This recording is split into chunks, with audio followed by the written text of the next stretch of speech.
新闻一开始先来关心咱的邦交国图瓦卢举办国会大选，亲近台湾的现任总理纳坦诺无当选议员，也若讲要重新审视台湾关系的现任财务部长佩纽，加友善台湾的前总理斯普加拢有当选。即阵外界当咧好现大选了后，台湾甲图瓦卢的邦交关系的维持也是有变卦。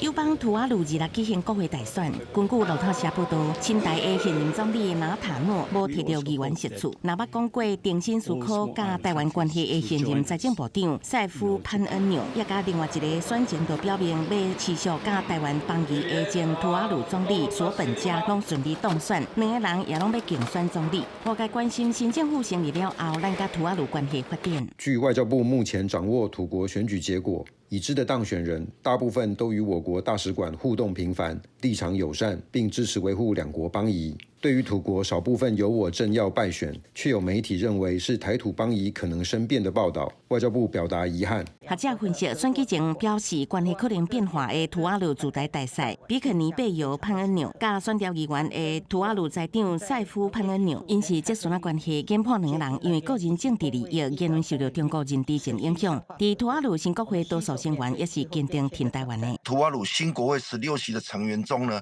有15席包括连任与新任呢是坚定挺台的，自然不会受到叔侄两人的个人言行影响而造成台湾与图瓦卢两国关系生变的情势发生。学者推测，未来选出来新总理就可能嘛是友台派。外交部讲会密切注意选举后土国政局发展，确保两国邦谊稳固。咱驻图瓦卢大使林东兴伫第一时间向土国总督法拉尼加议员当选人表达祝福，也转达总统蔡英文的贺电。记者综合报道。